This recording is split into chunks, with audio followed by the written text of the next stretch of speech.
These are stories of outdoor adventure and expert advice from folks with calloused hands. I'm James Nash, and this is the Six Ranch Podcast.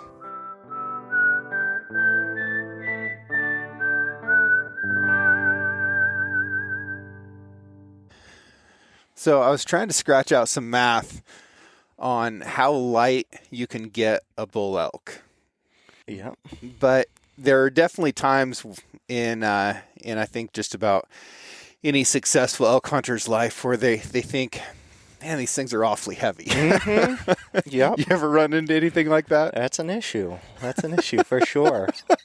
Yep. I mean, especially hunting out in the wilderness, that's always on your mind. You're always at the limit of, where's the good hunting and where's my maximum amount of, I don't know, where's your line on how much effort you want to put in to get this thing out of here. Sure. Yeah. And you are a guy who is not only capable of, but puts out more physical effort than anybody I know. Okay. Yeah. And, I think you've been like that for a very long time. I remember seeing pictures of you hunting in the backcountry 10 years ago in shoes that looked like they needed to be thrown away 1,000 miles earlier and, living off very little water, going very lightweight and, staying out for long periods of time and then putting a lot of movement on. Mm-hmm. So where do you personally draw that line with elk? It depends. Depends on the season. Depends on the terrain. If you're going, if you can hunt on the front side of a ridge, versus the back side where you're going to have to pack them uphill. Right. That changes it. A lot of things, sometimes, you try not to think about it and you just go where the elk are and you just deal with the problem later. Mm-hmm. And, if you think about it too much, you won't do it. Yeah. So what happened this year? This year, I had some big plans. I bought some pack goats and had high hopes for them.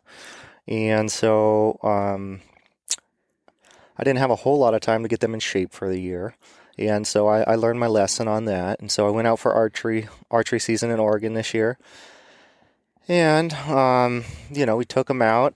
I think it was almost opening, like second day into the season or something. And it was pretty hot. So I kind of give them that. They were kind of dragging on the way in. And it's like, oh, well, they'll pull through it. And they didn't. They were laying down on the trail and they were panting. And it was just, after 2.5 miles of that, we just kind of gave up. We're just like, well, let's just camp here and call it good. And I'll just have to hike farther every day from camp. And I was there with my my wife and my new kid, my 1-year-old son was in there. Yeah, new kid. I stumble a lot. Yep. So no, I think it's new to me. It's a good way to say it. Those are the right words. Yeah, so that hunt went pretty good other than the goats. Luckily, they stopped at 2.5 miles. There was elk there, so we're successful and we're able to make that hunt work. But let's talk about goats for a little bit. Yeah. Because I think that they are a very legitimate pack animal, but they require work throughout the whole year. Yes. So, you had some lessons learned there. Talk me through that a little bit and like what it takes to be able to use goats as pack animals. I don't know yet. Yeah. I'm learning. I think they have a lot of potential. I see some people that are doing really well with the pack goats. And, if you go through all the pros and cons of all the different pack animals, for the country that I hunt, I think they have the potential to do the best. Yeah. But you still need really good goats and they need to be in good shape and all of that. So I'm working towards that goal. Yeah. I was hoping to come right out of the gate the first year with a couple goats and pull it off, but I didn't. But yeah, I've got, I'm getting some new pack goats, better genetics this year, but that'll be, really be able to pack with those new goats for 4 years. So I'm 4 years. Yeah. It's a long game. So how old will these ones be that you're getting? They'll be, I don't know, a couple weeks old. Okay. Yeah, getting them really young. They're babies. Yeah, babies. So That'll be fun. Like Yes. you'll develop a lot of relationships with those animals over the next 4 years. Exactly, and I think that'll be a big game changer for the goats I got. They're already 4 years old. I've got Hmm. 3 goats. One of them is just 220 pound, just lazy big goat. That's why they got rid of him. You Yeah. know, I'm like, oh, he looks great. He's big and whatever, but he's useless. So Mhm. and then I've got 2 other goats that are a little on the smaller side. And they work, they compact, but they don't work very hard to follow me because I think we don't have that bond that we Yeah. will with the new babies. So yeah, I think that'll go a lot better raising them ourselves, and then they'll want to work hard, and it'll be easier to get them in shape because they actually go out and work them hard before they quit every day. What do you expect their capabilities to be once they're mature? Well, with the goats, it sounds like it's like 25% of body weight. So if you get a 200-pound goat, you can put 50 pounds on them. Okay. So it's just plenty for me because my backpack, going into a hunt's normally around 40 to 50 pounds. Mm-hmm. And so, if I can put most of my gear on a goat on the way in, that's huge. If I could take them in empty and just have them fresh and ready to haul meat out, I would be happy. Yeah. So, All right. So I've weighed a pile of elk at this point, live, hanging, bone in, bone out, and a mature bull in September at the beginning of the month is going to be close to 800 pounds. By the end of the month, he's going to be 700 pounds, potentially less. And then they don't seem to lose a lot more body weight after that. Another thing that I found is that even if I've got an 800-pound bull on his live weight, and when I say live weight, I mean guts in, hide on, hanging them up to see what they weigh before we take anything off of them. And then we weigh them again as a hanging weight. What I found is I can take an 800-pound bull and a 600-pound bull, and their hanging weights, which is heads off, hides off, guts out, their hanging weights are going to be very, very close. So even if you've got 150 or 200 pounds of disparity, that gets eaten up in organs and skull and hide.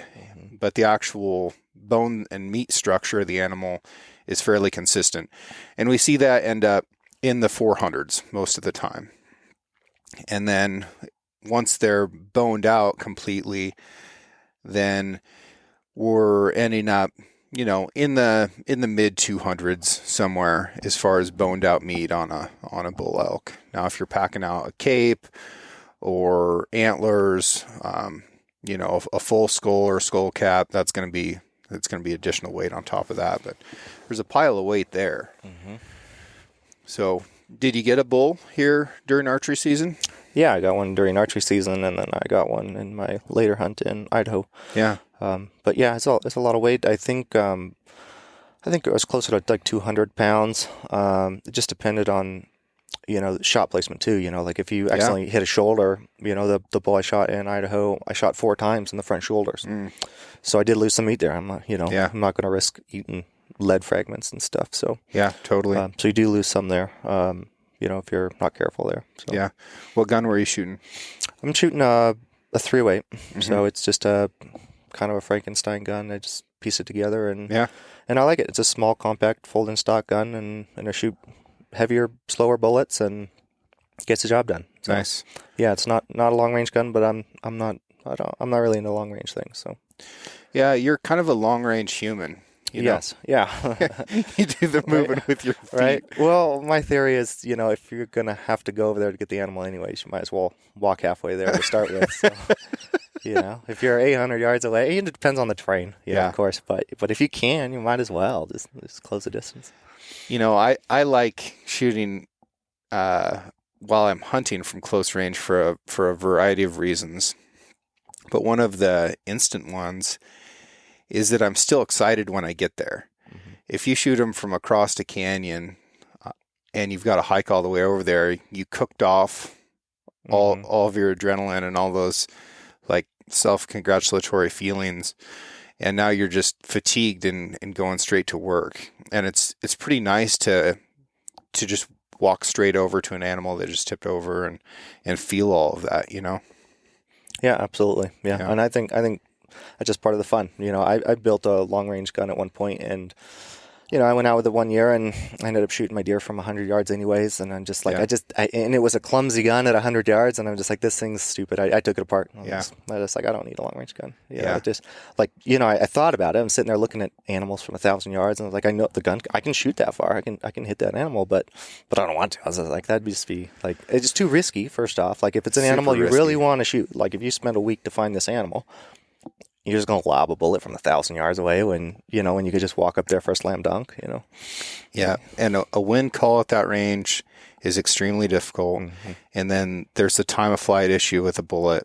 And even if you do have the wind call perfect and you have a very precise hold and you've aligned all the controllable factors, that's still a live animal that could move while that bullet's in flight. Mm-hmm. And it takes so little movement of the animal to make your shot become awful that's a huge factor to mitigate.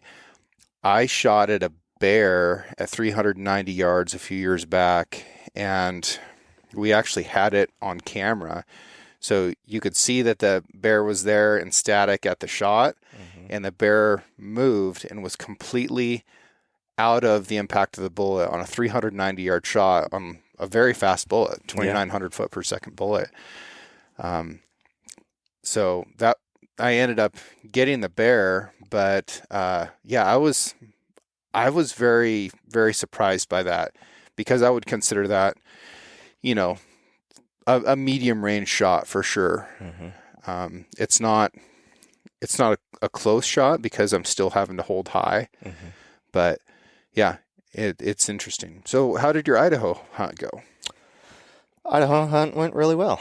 Yeah, got a pretty nice deer and a nice elk. And tell me the story. But I love a story. Yeah, that bull was as far as shooting goes. Yeah, that was like at my max with that gun. It was like 330 or something. Okay, it's pretty close in there. But that was a 45-inch drop. Yeah, my slow bullet. So. So anyways, yeah, that's long range to me. I'm just like I can shoot, really far, like some people do, but that's like I sat there for an hour and had my gun all set up. And like I still wasn't sure if I was going to take the shot, but the bullet's just laying there in his bed, and anyways, I guess I'm cutting to the fun part. But anyways, yeah, Idaho. So back to the goats. Thought I was going to have help in Idaho. So when I realized during September that I wasn't going to have help in Idaho, I was actually a little nervous. I was like, crap, like I bought this tag, which is a lot of money. Yeah. I didn't buy Idaho tags for a lot of years because I'm like, the wilderness in Idaho is so big. Like we're going to go in there and have to get an elk out by yourself. Like that's just a lot of work, even if, in Idaho and September, you can hunt with a rifle. So your odds of killing a bull are very high. Yeah. So like, it's just a matter of effort, right? It's just a matter of labor to go in there and get them back out, So like, I'm like, okay, now I've got goats. I'm going to make this happen. I'm going to get the tag. I'm going to go and do it. So I'm committed. And then I went out September. Goats didn't work. And so, I knew going into the Idaho hunt that I was going to be on my own feet. Yeah. And hauling all the meat myself. So did that change your plan at all for where you were planning on going and stuff like that? No, not at all. Actually, because I, kind of dug deep. I brought up another strategy, I guess you could call it, that kind of had on the back burner for a few years. And I think this is something a lot of us have thought about. Yep. Yeah. It's we thought about it, but then you also think about how much work it is because, it's just you got to think the method through all the way, right? When you first think of jerky, I'm thinking, small pieces, like maybe a 4-inch long strip of meat. You're thinking you need wire racks and you need a lot of a big smoker and all of that, and that's normally how we do it, right? But I stumbled on an old diagram in like one of these like Native American books or skill books or whatever, and I saw how they're actually cutting the meat into like 3 to 4 foot strips. And I'm like, then it clicked. I'm like, hey, like this is an option. Like you could hang a whole elk by a fire on like a pretty manageable size rack. And so I figured that out like maybe 3 years ago, 4 years ago. And so it's always kind of been there. And I'm like, a couple years I even packed out a little bit of salt just in case. I'm like, I think I'll maybe need to do it on this hunt. And then, really the salt isn't necessary. But anyways, I've kind of been dabbling, thinking about it, and it just didn't connect until this hunt. And I was like, the weather's going to be right. And I'm kind of like, I've got the time to burn. That's the other thing. If you're going to make jerky, you need time. Mm-hmm. And, I had it for this one. I was planning on going in for 10 days. So if I spent half of that on just, getting out processed and out of the field, then I'd be doing pretty good. So anyways, so that was it. What day did you find your bull on? The first day. First day. Yeah, first day. Found him and killed him first day. No, I found him the first day. Okay. You know how things go the first day. Mm-hmm. If you find a big bull on the first day, you start to think like, man, like maybe there's a lot of big bulls here. I'm like, shoot, I just, I kind of raced in, let's see. I drove all night to get there. Yeah. Got out of the trail at like 2 a.m. or something, and I sleep in the front seat, and then, there's actually somebody else breaking down camp at the trailhead at like 5 a.m. Woke me up. So I'm like, oh crap. Well, now I'm up. I might as well go. So I start hiking in. I get in there like 5 miles, and I just like crash because I'm just too tired. So I actually literally like lay down on the side of the trail and take a nap. Yeah. And I was totally spent. So like I get up and delirious and whatever, and I just start hiking in, and I wasn't totally sure I was going to go because when you look at the Google Earth and the maps and whatever, you kind of get a rough idea of the landscape in your mind and where the trails are set and everything, but you don't actually know what it's going to look like. Mm-hmm. So I try to stay open-minded, going in, yeah. in that. And so you're always like trying to match things up because, that country's so steep, even hunting local here in the Eagle Caps, the Frank Church is where I was at. And that's a lot steeper ground. Yeah. And so I wasn't totally committed to anything. And I just was like going through, and I was looking at kind of side trails that were going up the side of the mountain. I'm just like, just kind of waiting until one felt right. And I was like, hey, this one looks good. It looks like it's going up into a nice basin. And so I ran up that trail. And anyways, yeah, that evening I got up into a nice old burn. It just like burned out this little like bottom of this, timbered basin, and it had kind of regrown in with, buckbrush and, whatnot, all the first like kind of wave of plants that fill in. And, so I stopped there and I glassed a bit, and I seen this bull. He was out in this meadow. It was actually right above the burn in the timber, and then there was these little grassy meadows, a super steep slope with some grassy faces on it, and he was feeding in there. And so I kind of, I thought about it for a little while, and I decided not to shoot him, actually. I was like, man, he's big. He's a big 6-point. It's like 330 bull. But it's opening day, and like I've got so many places in mind. I'm like, I've got probably 10 basins lined up. I'm like, I can side hill through all these. If there's a bull here, there's going to be a bull in half these other basins, right? And so I actually went the other direction, and I looked into the next basin, and I camped up high so I could see him and into another spot the next morning. And anyways, I realized pretty quick after the sun went down, I was like, I'm an idiot. I should have shot that bull. And I'm like, I should at least try. I mean, nothing's guaranteed. He was still a long ways away. Right. And it was hard to get close distance on it and whatever. Yeah. But I'm like, I should have at least tried. I was like, that was dumb. He's going to be gone in the morning. So anyways. Yeah. In all the things go through your mind, right? Like, is he going to get bumped by wolves? Am I going to come back to that basin and see a couple guys hunkered up over the top of him, gutting him out? Yeah. Anything could happen. Sure. So the indecision that can set down on a guy at night is pretty tough. Right. Yeah. I didn't overthink too much because there's a lot of opportunity. Yeah. I mean, still, I'm like, even if he's not there in the morning, it's not going to be the end of the world, but it could be a long, hard hunt to find another one. And then you also have the logistical issue of getting him out. So I'm like, getting a bull early in the hunt's a lot better than getting one on day 8 and not having time to make jerky and get him out. Otherwise, now I'm running into, I'm running out of, if I were going to shoot something on day 8, I'm going to be low on supplies. I'm going to be, probably 10 pounds lighter. I'm going to be hungry and weak and all of that, So, anyways, next morning, it was super foggy. So I just, probably whatever, 15 degrees and foggy. And so I just made a big fire and sat there and waited for the fog to break. And actually it was feeding in the same meadow. It hadn't Yeah. moved more than 20 yards. And so I decided to give it a shot. And I think from there, I was probably 1,000 yards away. And, some people would have just taken it from there. And I guess that would have been convenient. But I moved in closer, and I cut the distance to, it was about 450. And then it was like I was just seeing them through like a couple little shooting lanes in the trees.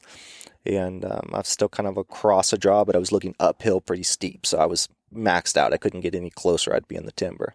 Yep. So, I just kind of settled in there, and I'm like, let's not ruin this. It's just like by then he'd bedded down. And so I'm like, well, let's just take our time and try to like sort the situation out. Am I going to be able to get closer or circle or anything?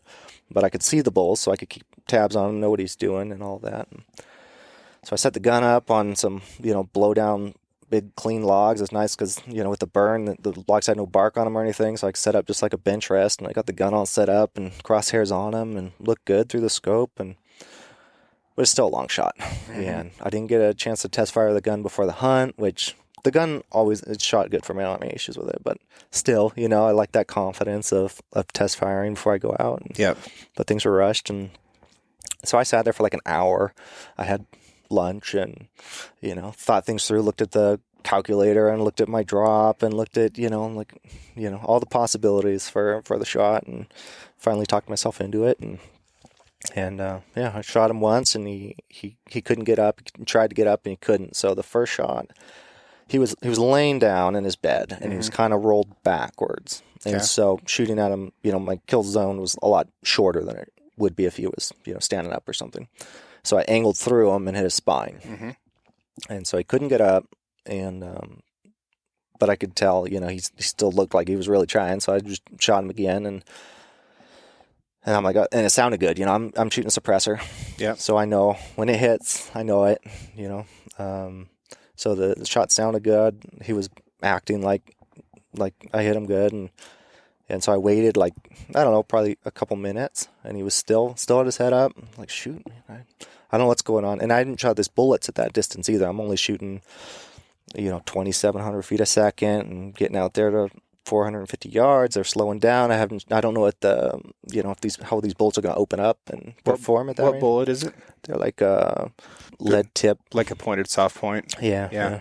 And but I hadn't tested them at that range or anything. How many grains are there? 180s. Okay. Yeah. So I just shot him actually 2 more times. I did him 4 times until he finally put his head down. I'm like, wasn't going to take any risks. Yeah. So yeah. So I had him dead, and so that felt good. I'm like, okay, well, I gotta start, getting ready for the work. So I actually set up camp right there, right where I was shooting from. Was a really nice flat spot right in the middle of the burn, in the bottom of the basin. So I actually set up camp before I even went up there to get him, because I'm like, weather's moving in, and got a bull down, and he was up on a super steep face. I'm like, I can only do so much up there. It'd be hard to even find a spot for the sleeping bag up there. So did you get him moved back to camp that first day? Not all the way. Not all the way. Yeah, I did what I could. So yeah, I went up there. I think first load, I took the head down to camp. Some people aren't into this, but I cut the legs off and the head off, and I rolled them down to the creek. So from there, he's really only, I don't know, maybe 150 yards from camp. And I think people have some misconceptions about animals rolling on a hillside. Mm-hmm. I've seen some pretty horrific falls that animals have taken after getting shot in some of these steep canyons and stuff. Right. I haven't seen meat damage from it. Mm-hmm. Yeah. Has that been your experience? Was there any meat damage from rolling them down the hill? There was, and it's not something I've done a lot, but in those situations, it's just trying to make it work. I'm like, well, this is if I was ever going to try it, now would be the time. Mm-hmm. This is pretty tough. A lot of weight. Just getting it down to camp is a big chore. You got 5 loads of whatever, and it's super it's so steep. It's so dang steep, and it's soft ground too. I'm wearing wearing the chains on my shoes and all that, and I'm like, I gotta give it a shot. So I rolled it down, and there's nothing wrong with the meat. It was actually super clean, and but I don't know, I didn't have any problems with it. Yeah. So Obviously, there's for folks listening, there's limits to this, but if it's just like a steep grassy hillside or something like that, it is a viable means of moving that animal a long ways without damaging the meat. I will say that if you can, don't gut him first. You don't want to necessarily have that open cavity because it's going to fill up with all kinds of trash and rocks and all kinds of just stuff that you don't want to contaminate your meat with. But yeah, it's a viable move in some situations. So, okay, so that's an experiment that we tried and worked out. Yeah. So that worked out well. So now he's in the creek, down, or, maybe really close to the creek, closer to camp. Only got 150 yards. So then I boned him out, hung up the bags right there. There's a couple nice branches to hang meat on. And I hauled, I think, 2 loads to my tent. And then it just got too dark and it was pouring down rain. And, that was turning into snow. And so I'm soaked and whatever. And, normal stuff. And but, I was pretty spent after, it was just a long day of just hiking and hauling and all that. And so I just left the 2 bags over there to get them in the morning. And just threw those on a log at camp and went to sleep. Yeah. So, and then I woke up in the morning and there's 6 inches of snow and a lot of work to do. So then what happened? Well, let's see. I don't think I left the tent till 10 a.m.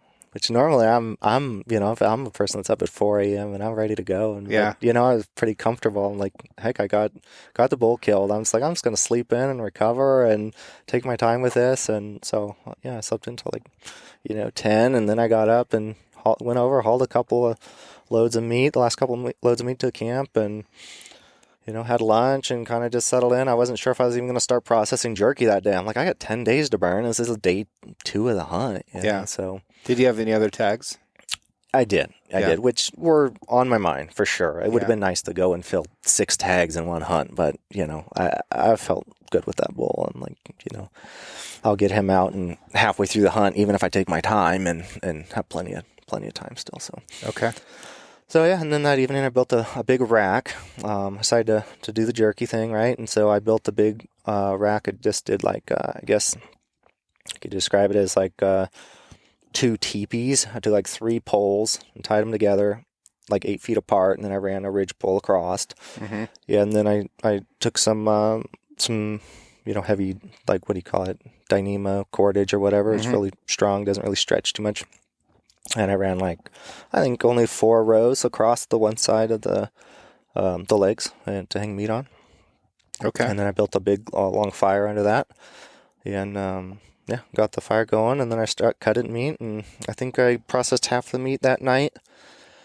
And I guess describe how I do it. The diagram that I found in that book, I don't even know what book it is. I should find that and tell you what it is. But it was just this picture. I don't even know if there's a description in there. I just saw a sketch of what they did. And it was they took each muscle body. So first you bone the meat out. You take it off the bone, and then you isolate each muscle group. Yep. And then you take each muscle group and you cut those into a wheel. I take those and cross grain cut and maybe a 2-inch round wheel, I guess, or big steak. And then I take that, and then I actually bought, on my way out there, because I decided to do this, I bought a brand new boning knife because I didn't want to do the whole thing with my Havilon. Normally I do everything with a Havilon. I'm like, I should have a little extra cutting power for this one, right? And that boning knife really made the job a lot easier. So, on a nice clean log, I just rolled those out like a cinnamon roll, I guess. You just kind of start them on one edge, and you just, cut it as thin as you can and roll it out and turn that into a 3 or 4 inch strip long, or 3 or 4 feet long, and 2 inches wide strip of meat. And then that only takes up 2 inches on your rack on the fire. And so you can I hung the whole elk on that rack. Wow. Yeah. And did you do every bit of the elk? No, I didn't. I could have. Yeah. I probably will in the future. I've got another hunt planned where I'm I'm going even further, even bigger, and whatever. And so that one, I'm going to be a little bit more strategic and think through the process a little bit better to figure out how to turn all those smaller pieces into jerky. But for this hunt, I didn't want to deal with it. I just bagged up all the small odd pieces, and I had one game bag full of that. So I had one load to hike out that was fresh, heavy meat, So, Yeah, so the next day I hauled the fresh meat out, which is a whole day thing. I'm 10 miles in with the elk. So it was 20-mile round trip. Ran all the way to the truck and back. And yeah, and then I came back and my jerky is already a quarter of the way dried, and that was all looking good. And so I actually kind of prepped that because I wanted to keep hunting, right? I'm Yeah. like, I could just sit here, right? I can man the fire. I could probably get it to dry out a little faster. But I'm also like, this thing's going to dry on its own anyways. The bears are most likely in hibernation. I wasn't seeing any, I was like, probably, and the wolves are pretty skitsy, they're not going to come around a camp with a lot of human scent. I feel pretty comfortable. So I just actually left it. I kind of like threw a tarp over the top just to keep the ravens from having anywhere to land. And I threw the ashes, spread it out underneath just so it's messier and just harder, things wanting to get in there, from underneath. And yeah, and then I actually went hunting, looking for deer for a couple days, and then I circled back to pick up the jerky later. Okay. Yeah. So when you were deer hunting, were you operating out of that same camp, or did you take camp with you? No, yeah, when I'm actually hunting, I'm mobile. I always move in camp, but Okay. in that big a country, especially, like, I don't know, it's too big. If you're like had a base camp, like you can really only. I mean, you just can't reach a new basin every day. You'd be hiking. Just the next basin is, a 5 miles and 2,000 foot climb up and all that. You might as well take camp. Yeah, I think base camps are really limiting, and people don't understand how big that circle gets around them, that all the animals are aware of their presence like really quickly as soon as you are in a camp and you're having fires and food smells and the noises and presence of a human. Now, that said, if you're in a migration area, a base camp can be terrific. But you've got to understand that your presence is affecting wildlife in a base camp situation. So if you can hunt with camp on your back, that's definitely a good thing. Yeah. I've been jammed up a lot of times because I left camp somewhere, even when I was capable of bringing it with me. I was just tired, making comfort-based decisions, and leave camp somewhere. And then you finally find animals at the end of the day and you're 6 miles from home. Then you're walking 6 miles in the dark, and then you don't get very much sleep, and you're like, well, do I really want to wake up in an hour and a half and go do this again? Right. What I've found is the base camp's actually more work. Yeah. It seems like it would be easier, right? Maybe you can pack in a little more weight and have a little bit more comfort just sitting there waiting for you. Yeah. But it is so much work in big country to get back to camp, and just logistically to hunt well. Yeah.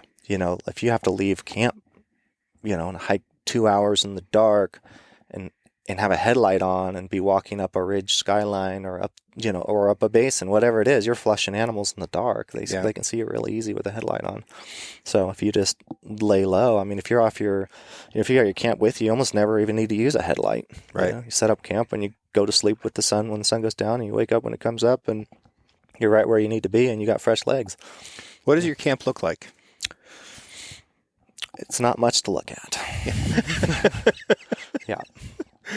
Yeah. It's depends on the hunt. Every hunt's different. I am not married to products. I'm not married to this hunt was I brought a tent. A lot of hunts I don't bring a tent. Yeah. This is when was it? November? This was the first week of November, and we're going way in there, and the odds of really bad weather are high. And when I'm local and I have more, I can time it with the weather. A lot of times, local, I'll just wait. If you have a storm, I'm just not going to go hunting. I'll just wait 2 days for it to pass, and then I'll go out. And then I can pack less weight, and the animals are easier to hunt and all of that, right?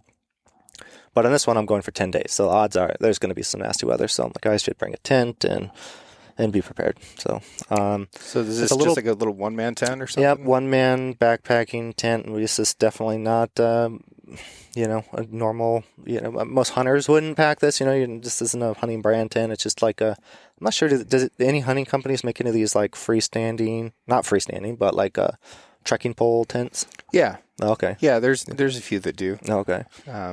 But they're starting to learn, like some of these hunting companies are starting to learn from the backcountry community, and vice versa a little bit too. But a lot of that knowledge does seem to get sequestered in one camp or the other.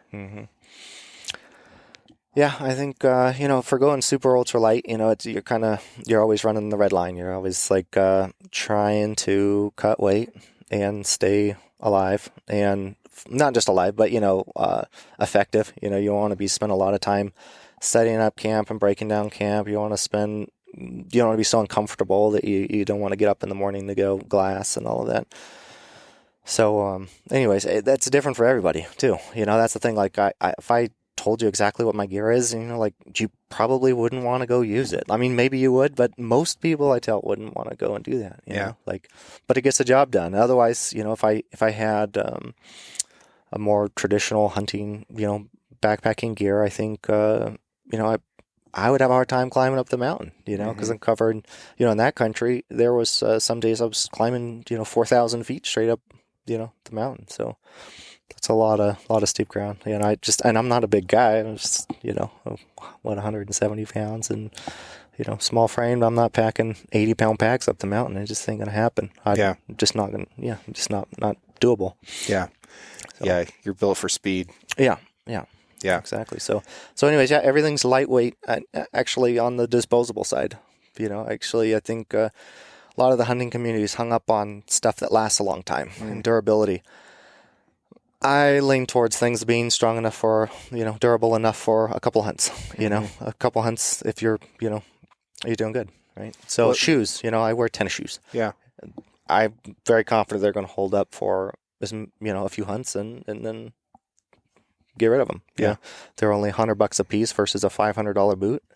And so they last just as long. Your dollar goes just as far. And they're not as heavy and stiff. They don't give you blisters and all that. Same thing with a lot of the gear. The tent. You can have a super durable tent that's going to withstand everything, or you can have a super ultralight tent that doesn't last quite as long, or you just have to be smarter about it, right? You got to camp under the timber or something. If you got really bad weather, you don't want to camp right on the ridgeline. Yeah. Yeah. No, those are really interesting perspectives. Yeah. Some of the best advice I ever found on how to lighten up your gear load came from books written by thru hikers, people who are doing the Continental Divide Trail and the Appalachian Trail, people who are putting on, 2,500 miles a year on these trails. They know more than hunters will ever know about cutting weight and what gear works. And they're going to see all kinds of weather, especially if you look at Continental Divide Trail, Pacific Crest Trail, they're going to see all the weather. Yeah. Which I've done. I did the PCT in 2013, I think. Yeah. So what are some lessons you learned from the PCT that have carried into this hunting stuff, other than what you've already talked about?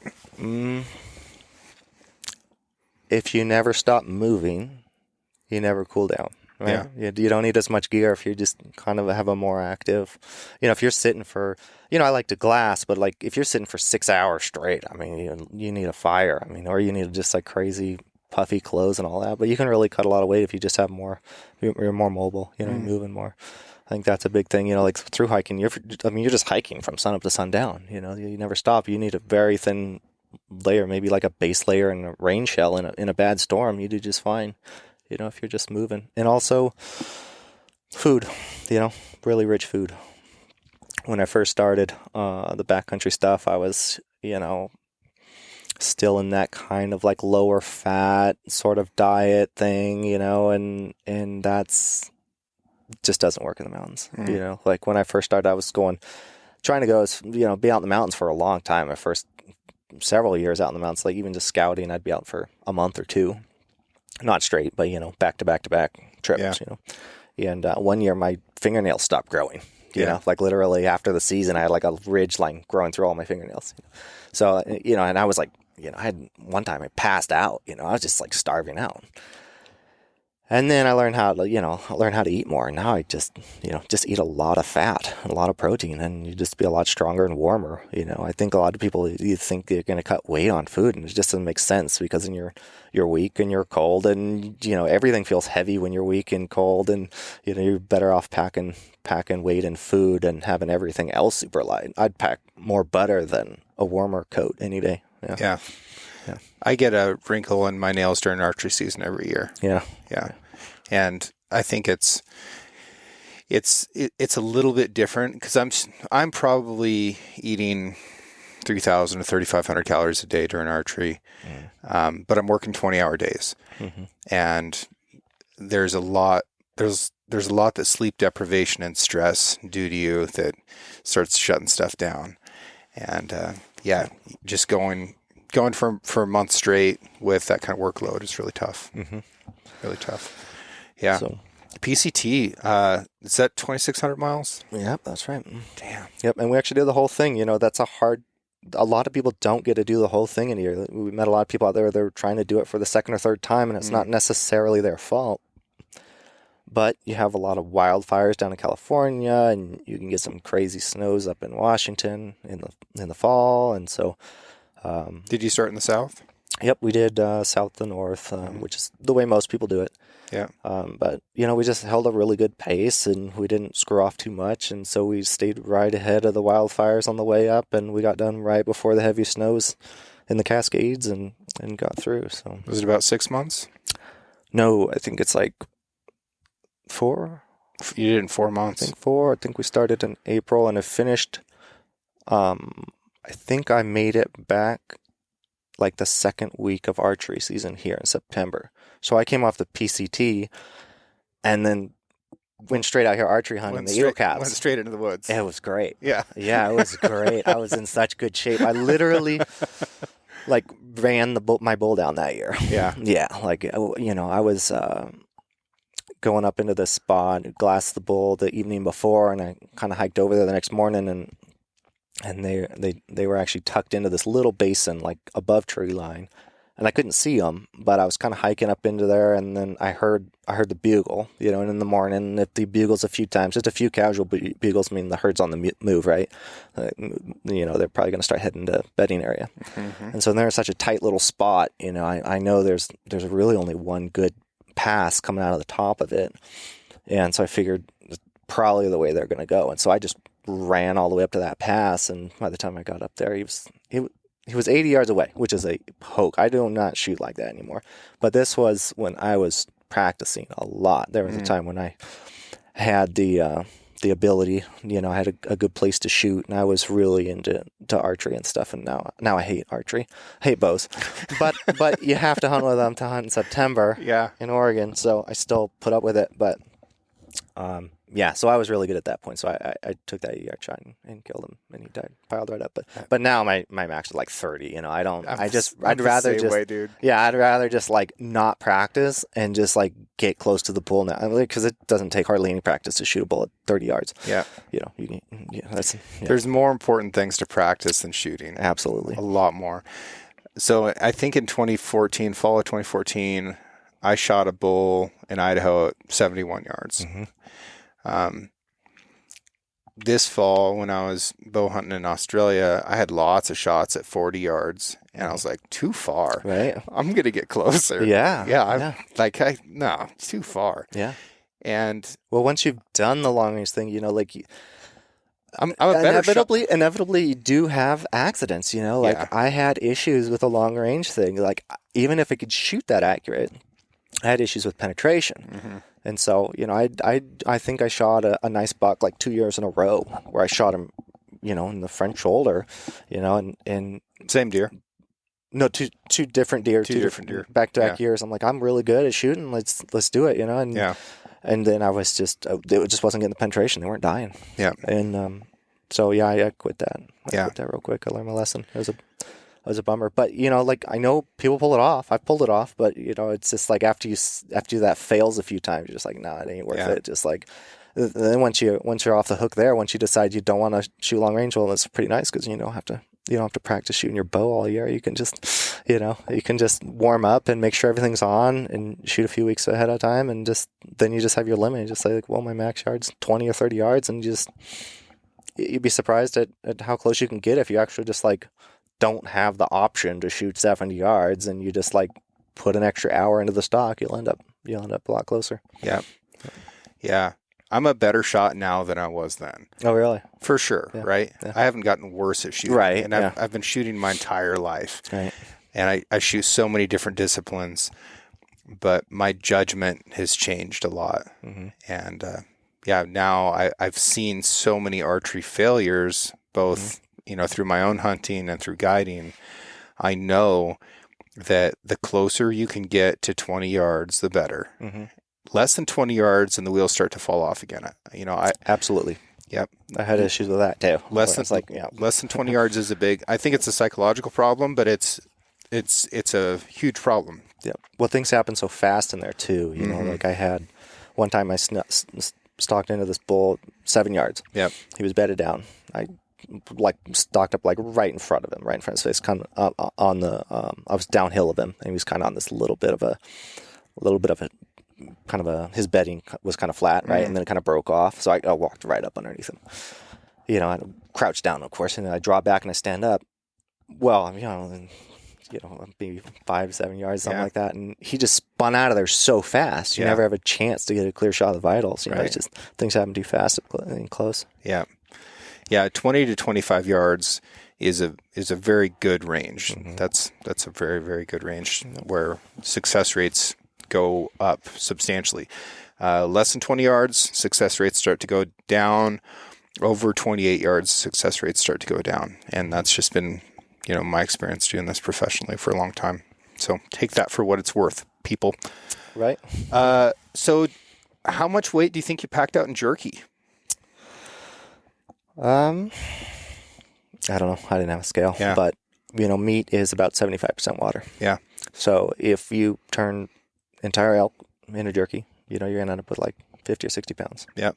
That's pretty manageable. That's where my math ended up with too. I was like, I think, because I didn't know if you'd done the whole bull or not, but I was like, I bet if he did every ounce of that bull, he could get it down to 60 to 70 pounds, because you're not going to dry it all the way out either. Right. You don't want powder. Right. But that's what I figured you were going to end up with. So I only ended up with maybe 30 to 40 tops. Yeah. Because I'd taken one whole load out fresh, which was probably like 80 to 90 pounds fresh. But still, if you add 30 or 40 pounds to a 40 or 50 pound pack, that's a very substantial load. Oh, yeah. Yeah, it's still a separate trip for me. Yeah. I'm small because I'm, I don't like to pair. I'll do it. I had to do it on the Idaho more hunt than at the half end, your body weight. but I didn't want to do it early in the hunt. I'm like, I'm not going to take a 100-pound load out. More than half your body weight for 10 miles in steep country. Yeah. So anyways, the jerky thing. Did you bring salt? No salt. No salt So on this trip. There's a lot of things about meat I'm learning out here. This is fun, right? Like how to like, you've inspired me a little bit. You've been doing some of the long aging and stuff, right? And there's a lot of things that like modern people, growing up with freezers and stuff, you always hear like, if your meat thaws out, you throw it away, right? If you're on vacation, you come back, it's thawed out, you throw it away because like it could be rotten. But like, like if meat freezes and thaws a few times, it actually doesn't hurt it. It actually just tenderizes it. As long as it's not thawed out and warm for a long time and then it rots or whatever. Right. But like when I'm making jerky, like in the mountains, it freezes every night and it thaws every day, right? And it did that for 3 or 4 days. It's actually really good jerky. It's probably the most tender jerky I've ever made. I bet. It's good jerky. Yeah. So it's like no salt and I don't know. And sun-dried and it actually turned out really, really good. Were you at all picky about what you used to make the smoke? No. And I didn't want to smoke it. Yeah. Like I intentionally put the rack on the down or the upwind side. So I wanted some heat, and of course you're going to get some smoke drifting over there, but in the mountains you only have so many tree species to choose from. Yeah. So like it's going to be pretty rough smoke. Yeah. Like, if you smoked it with like spruce or like alpine fir or something, it's going to be awful. You don't want a lot of that on there. So. Yeah, anything that's got sap is going to be a big problem. And I think a good way to tell, like if you're going to end up with a harsh product, is if you're getting a lot of flame, then that's volatiles that are inside the wood, and that's going to end up with a real bitter taste in that meat. So you were probably, by having it on the upwind side, I imagine that fire was dehumidifying that area a lot too. Yeah, but it's a pretty dry climate anyways, Sure. So after it rained a lot the day that I killed him, but after that we had just like sunny, cold weather for Okay. like 5 days, Yeah. So it didn't, I mean, I don't know what the humidity is, but I'm sure it wasn't very high anyways. Yeah. So, But if you take wet cold air and you heat it up, you decrease the humidity substantially, right? Yeah. I see that here in the sauna, right? We have a lot of very high humidity days here in the wintertime. A lot of times it's 90% or higher. Right. But that's with temperatures that are, let's say 20 degrees. So if I heat that sauna up to 170 degrees, the humidity drops down to 30% because I've expanded that atmosphere, right? So it's a really, I don't know, it's fun. It's interesting. Right. Yeah. But, like even, I don't know, for the meat, it has all day. So like even if it only has 6 hours to dry in the afternoon when the sun's right on it, like Yeah. you have all the time in the world out in the mountains. So what are you going to do differently next time? I don't know. I need to think that through. I'm going to figure out how to get more of it dried. Yeah. Right. I'm going to have to pack whether that's just like a little bit extra cordage, or I'm going to have to think through like maybe building some sort of rack. I don't want it to be crazy amount of labor, right? I don't want to have to build some sort of big intricate rack or something, but I'm going to figure something out because next year I'm going to go in a little different area, a lot farther, a lot less trails, and with more tags. And so I want to have a really big hunt, and so I'm going to plan on doing a lot more jerky. So what does more tags look like? More predators. I'll have, let's see, it'll just be one deer, one elk, but I'm going to do it in September. So next year I'm going to go, instead of going it's a split season, right? So for the wilderness tags, they'll let you hunt the second 2 weeks of September, and then the season closes, and then they'll open it back up in early November. So this year I'm going to go in September when the bulls are rutting.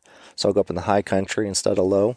And and then there'll be more bears and things to kill too. So the bears will be on the berries up high, and so I'll have probably 2 bears, a deer or an elk, and if I'm lucky, a cougar or a wolf. Nice. Yeah. Give us a few minutes of advice on cougar hunting.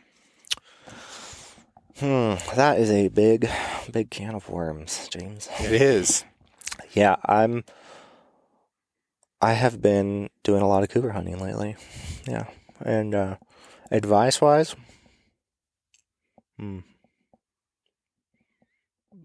don't know. I don't know where to start. It depends on who you are, where you live, how much effort you want to put into it. I think more people need to do it. I mean, hands down, I think we need more people out in the field doing it. We have limited methods. We have methods that work really well, but they're not really well known, and in theory, like people know, like, oh, go, play your predator call, you just go call in a cougar, right? But then you go out in the field and it just doesn't work, right? You go out there for 10 days and just nothing comes in. It's because there's more to it than that, right? You got to think through the set. You got to think through what days you're going out and the time of the year and all of this. So there's more to it. I would just say, like, put more thought into it, put more effort into it, right? Like, that's what you do when you're deer and elk hunting. So do you think about it from the cougar's perspective? Often, yeah. Each different method will have different ways it interacts with a cougar's like natural tendencies, right? So I think, as far as methods go, like calling is still really good. I don't know how far into this you want to go, James. Yeah. I think I have one method that I would love to share, but I'm afraid to. Because unfortunately, I don't think our Fish and Wildlife agencies wants us killing cougars. I had a method that worked really well. I was doing for a few years. And then I started promoting it. I started telling everybody about it, and then they banned it.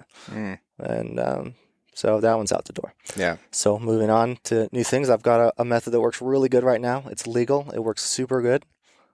But I'm really afraid to share it because I think they'll ban it. Yeah. Well, then keep it to yourself. Yes. Keep it to yourself. Yeah. I guess I get a huge number of requests from people to guide cougar hunts in Oregon, which I will not do. And the reason why is because I do not have any expectation of success in guiding somebody. I could do it, and we could be successful, but it would have to be the right person, and they would have to be willing to hunt for 20 days straight. Mm-hmm. And I think that if I had somebody who was skilled and dedicated and we could hunt for 20 days nonstop, that we could find a lion.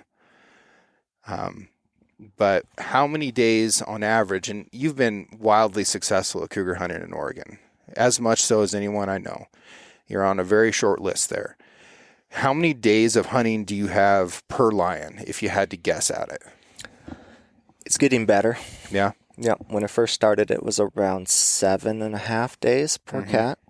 And then last year, I don't know what it is this year. I'm closer to 3 or 4. Yeah. Yeah. So I'm getting a lot better.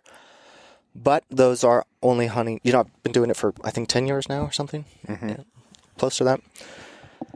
And so, now I know what to do different times of the year and what weather, like that would be part of the issue with guiding, right? Is you've got a client that's out of state or out of town or whatever, and they're going to book a hunt for, whatever calendar days. Well, if you got bad weather, you might as well not even go out. Like it's totally a waste of time, So like if you got a bad storm, like cougars, they just bed up. You're not going to like go cut tracks in the middle of a snowstorm. Yeah. So here we are in January. Mm-hmm. There's a little bit of waterfowl hunting going on. There's a little bit of upland going on. People can hunt coyotes, but a lot of the big game stuff is winded down. But we can still hunt cougars here in Oregon year-round. There are 2 tags per person. Tags are $16.50 for residents and non-residents. If somebody was to go cougar hunting in Oregon in January, they're all fired up after having listened to this podcast. What would you tell them to go try? Let's see. I think the best thing to do right now is cutting tracks. You got to wait for the right weather. So you have to have a flexible schedule, and you got to watch the weather really close. And you want to wait for, good snowstorm. You want some rough weather for a couple of days even. That really helps. And then that first good day, you want to go out and cover as many roads as possible and cut fresh tracks. And then you could either just walk them out and hope to, maybe find a kill that they're feeding on or something. I know somebody that does pretty good doing that. He just follows a lot of tracks and finds a kill, and then he hunts off the kill. You can also just, if the tracks look fresh, you follow them until you get into a good spot. You think you're close enough that cat can hear your call, and you try to call him back, which I think is pretty effective. Yeah. Yeah. But you need, you're going to need a good machine to drive in the snow. Like I tried that one year and, I've just got a normal pickup, and you're really pushing it. You're really getting stuck all the time. And it's a lot of work just trying to find roads that have the right snow depth that you can actually get around. Cause you're not going to cut a cougar track in the first 10 miles. You might be driving for 4 or 5 hours all night long looking for a fresh cougar track to follow. So you got to have a lot of road. You got to have a machine that can do it. So, I mean, you can do it with a pickup. If you time it right, especially the early snows where there's not like multiple layers of crusty snow that you're going to fall through and all that, you can kind of pull it off. But like definitely later in the year, you need all sorts of machines. But you want, 4-stroke. You go out there on a 2-stroke, snowmobile, you're just going to scare them away anyway. So you need a track side by side or, built up Tacoma or I don't know. Yeah. Yeah. So it's a commitment. You need the right machine to start with, and then you need to be able to hike in the snow. You cut those tracks now. You're going to need to be physically fit enough to go pull it off. You need to be able to sit in the cold for at least an hour. Cougar sets are about an hour. So if you're going to set up and call, you got to give them time because they're cats. They're just like, even if they hear you, they just like, I've seen them before. I've spotted them before and then started calling, and it takes them a while just to get out of their bed. They'll just be laying there, they'll look at it and like, I don't know. And then, one time I had a cat coming in from a long ways away, and he bedded up 2 or 3 times on his way in. He was coming in, and I just was watching him, was waiting for him to get closer and closer, and he just lay down for like an hour at a time. I'm like, oh man. Yeah. They're just not, they don't come running in like coyotes do. Yeah. Yeah. No, I think that all that is really sound advice for somebody to get started. But man, I couldn't encourage people strongly enough to just try it. Just try it. There's plenty of cougars. There is a lot of cougars. There are, like, for a lot of the units out here, I was doing the math on it. I've done it a couple of times just because it's kind of crazy, but there's probably more cougars in each unit out here than there are mature bucks. Yeah. Yeah, like I think numbers-wise, you have a better shot at killing a cougar than you do a big buck. That's crazy to think about. It's crazy. Isn't it? Yeah, if you look at the numbers, some of these units out here, you really are only like looking for like a handful of mature bucks. Yeah. Because there's just like, if you look at the actual buck to doe ratio, look at the total number of deer and break it down to buck to doe ratio. So you only have whatever number of bucks, and then the actual percentage of those that are 5 years or older. It's less than there are cougars. Wow. Yeah. Wow. Yeah. That's not great. No. Not great for our deer. No. What If about you're a cougar hunter, though? What about sounds? Is there a place where people can find sounds to purchase for their calls that actually work? Sure. I do sell some calls. I think cats are curious. They're going to come into all sorts of things. I think with the calls, I think it's just as much on how you use them as what the call is. You want a good, realistic sounding call, but you also want it to be like deployable in a effective way for cats. So for cougars, like, I don't want to be close to my call. Like if you're sitting next to your caller, the cat's probably going to see you. Like, so how far away do you like to be? I like to be at minimum 100 yards. I like to be 200 or 300 yards when I can, which takes a lot of leg work. It's really annoying. You're out there, you hiked all the way in somewhere, and you're like going to go set up, and you're like, man, I got to go like hike all the way across this draw to set the call down, and then hike all the way back, knowing that you're going to have to go back over there to get the call later. Yeah. Like, it's a lot of leg work. But the cat's not going to see you. Yeah. So, like, I think a lot of people calling cats and they just get busted and they just don't even know it. Like, if their vision's very good. Is very good, and they're so slow. They're still so like methodical. When they come in, they're just like walking slow, and they're looking at everything. They're super good at spotting movement and stuff. And like, I've had them come right up behind me before, and I didn't even know it. I get up from the call set, and I start walking back, and shit, there's a cougar like 20 yards behind me. I didn't even know. Yeah. So, like, yeah, that just isn't working. Mm-hmm. You can just keep doing the same thing and hoping to get lucky, and it'll come in from a different direction or whatever, and you'll see it, but probably isn't going to happen. So, like, I think it's way better to be far away from the call. And especially if you're doing a lot of calling, it's not going to come in on your first set. So, each set's an hour long. And if you're going to go and do 5 of those in a day, you're sitting there for 5 hours plus hiking in between and all that. So it's really hard to be all keyed up and like super still and, tense the whole time. So, like, I want to be far away so I can run the jet boil and make coffee and make a meal and stretch out. Like, if you're 300 yards away from the caller and you're like across the draw, there's no reason for a cougar to be looking your way. Yeah. And so I'd rather be relaxed and just enjoy myself and be out there all day versus like going out and doing 1 or 2 sets and like, just like, what would you call it? Just like giving up, right? Because you're just like, this sucks. You just get right. And I think part of that's just because you're close and you're working too hard, right? You're like, because you're trying to stay still and you're freezing your butt off. Whereas like if you're far away, you can be sipping on a hot drink and moving around a little bit. So, and that's huge. And you just so you want to cross a draw. You want to be able to see the cat coming in, and you don't want him to see you, of course. The issue with that is a lot of times that's outside of the range of your remote control for your caller. So I like a call that you don't have to do anything to. Once you push play, it just goes, right? You don't have to touch it for an hour. So I made some calls that are around 10 minutes, and they like kind of naturally ebb and flow. They speed up, slow down, have pauses and whatever. And so if those play on repeat, you don't really hear when it cycles. And so you can run those for an hour and it sounds natural. And, some of the calls out there are more made for coyote sets and they're super fast paced. And you're like, like it just sounds ridiculous to have like an animal. Animals don't have that much energy to like scream for an hour straight. And it's just like, and personally, I don't want to listen to them because it just drives me mad. Yeah. Like they're so intense. So like I like a slower pace call, and I don't want to touch it. Like I don't want to be like fiddling with my remote and moving for that and all that. I just want to just let it go. So I made some longer calls, and so then you push play and you walk away. So even if you can't control, you don't have to push pause. Like, so if you're playing a short, fast call, you might want to push pause. Just be like, man, I got to give it a break, make it sound natural. So you're pushing pause and you're switching things, and trying to force all these fast little calls to sound natural, right?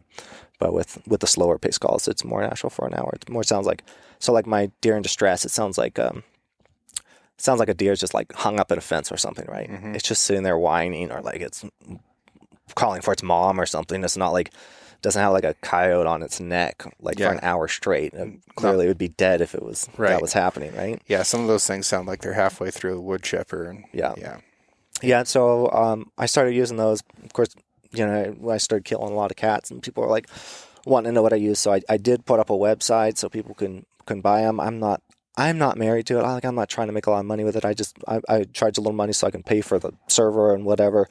And so if you want the calls, you can definitely go to the website. I think it's www.catcalls.org. Catcalls.org. Yep, catcalls.org, and there'll be and you get them. There'll be a link for that in the podcast description. I bought those sounds. I've got a lion trip planned here in 3 weeks, and I'm gonna go out for a week and see if I can find one. Nice. Yeah. Yeah. Hope it works out. Yeah. I mean, for my life, that's just what I have to do. Like, I can't necessarily wait for weather conditions. I've got to pick a block of time, and then whatever the weather gives me, that's what I'm going to do. And I'll work on it that whole time. And, but I do know that making efficient moves and smart decisions is best, but time matters. Yeah. So if you can't be smart and efficient, just work hard. just get out there. Just grind away. Yeah. But yeah, definitely, the calm days, if you can get out there when it's not windy, the sound's going to travel a lot farther. Do you like a south or a north? What? To set the call on. Oh, I don't care. Cats normally they can be anywhere, right? But they spend a lot of time running ridges and canyon, like creek bottoms.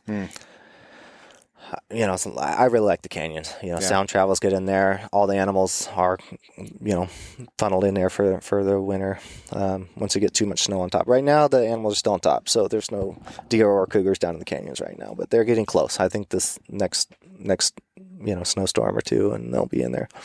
But you want more open ground that the sound can really travel. And if you're like in timber or brush and stuff, like, especially if you got wind and you're in the timber, like, the sound's just not going to travel very good. So it's really about just the numbers, right? You want to just like blanket the landscape, even like when you're planning your sets. If you're going to go out and golf, or even if it's all day, you just want to like hike as far as you think your sound's going to travel, right? Actually, twice as far. So like if you're calling, you're like, oh man, this is a really nice day, and my sound's probably traveling 2 miles down the canyon, right? So then when I go do the net set, I want to be 4 miles down canyon, because it's echoing back the other direction, right? Yeah. So so you want to try to like blanket the whole landscape and break it down, and I think cougar territories are like 10 square. Well, I don't know about territories, but density wise, it's like 1 per 10 miles. Is that what it is? 10 square miles? Yeah, but there can be a lot of lions inside that area too. Right. Yeah. So I just doing the numbers. You're like, how many cats are within this, say, 1 square mile here that you're going to hunt, or whatever it is for the day, right? And you just try to you just try to cover as much ground, and you're like, hope that the cat that hears you is in the mood. And but cool. Yeah. But yeah, definitely if you can get out on the better days, it's way more time cost effective, or whatever you want to call it. And folks, if you want some visual for what we're talking about here, Joe has a tremendous YouTube channel, and he's showing a lot of the things that we've been talking about here. And I think that is why you have been the most requested podcast guest that I've had in many, many months. And, you and I have talked about doing this show for a long time, but I'm glad that we finally got it together and you were able to take some time. I know I'm pulling time away from your family and you're about to leave for work again. So I really appreciate you coming out and talking. And you're living a grand adventure. I think all of us at some point who have hunted the backcountry have thought, well, what if I just turned this thing into jerky and made it a lot lighter? Or what if I just stayed here until I ate the whole thing? And It's very doable. you did it. It's very doable. I think a lot more people can do it. You just got to learn more about meat. It takes a long time just to like figure out how to just keep meat fresh to get it out to the truck, right? Mm-hmm. Like when you first start this sort of adventure, right? If you go online, it's just like there'll be 100 people ask the same question right before season. How do I keep the meat cool and get it out of the mountains? Like that's the very first step. But once you just get a better feel for what meat can handle and how to take care of it, like it's very doable. Yep. I think it'll be a thing. I think now that I kind of broke the ice on that, I think we'll probably see more of that pretty soon. I think so here. too. Yeah, I think it'll spread because it gives people a lot more options on the mountains. That's a big limiting factor, getting the meat out, right? So, if that becomes somewhat common, we're going to get guys a lot deeper. I'm going to be a lot deeper now. I'm comfortable with that. I think I can do it and not just get the job done and get meat out legally, but actually have a good product that I want to eat during the year. I'm going to be going twice as far. Nice. I want to get older animals and get into that more remote stuff. So I think it'll be, I think it'll click for a lot of people. I think people do it. Yeah. Cool. Well, congratulations on a successful year, and thanks again for the conversation. You bet. Thanks for having me on, James. Bye, everybody. The Six Ranch Podcast is brought to you by Nick's Handmade Boots, a family-owned company in Spokane, Washington. For many of my listeners, you have waited and prepared all year for this. Whether your pursuit is with a rifle or a bow, early or late season, big game or birds, another hunting season is finally upon us. Nick's Boots and the Six Ranch want to wish you luck as you head out into the field. This season, I'm wearing the Nick's Boots Game Breakers beginning with the archery elk season. Having worn this boot throughout the summer around the Six Ranch, I continue to be impressed with how quiet the boot is. The rough-out leather laces, and 365 stitch-down construction create a simple boot that is supportive, durable, comfortable, and most importantly, quieter than most synthetic hunting boots. For 60 years, Nick's has been building work boots for wildland firefighters, tradespeople, hunters, and ranchers, as well as heritage styles for anyone who values quality footwear made in America. Visit nicksboots.com today to find your next pair of high-quality American-made work boots. Add a pair of boots and a work belt to your cart and use the code 6RANCH. That's the number 6 and the word ranch to receive the belt for free. I just want to take a second and thank everyone who has written a review, who has sent mail, who has sent emails, who has sent messages. Your support is incredible. And I also love running into you at trade shows and events and just out on the hillside when we're hunting. I think that that's fantastic. I hope you guys keep adventuring as hard and as often as you can. Art for the Six Ranch Podcast was created by John Chatelain and was digitized by Celia Harlander. Original music was written and performed by Justin Hay, and the Six Ranch Podcast is now produced by Six Ranch Media. Thank you all so much for your continued support of the show, and I look forward to next week when we can bring you a brand new episode.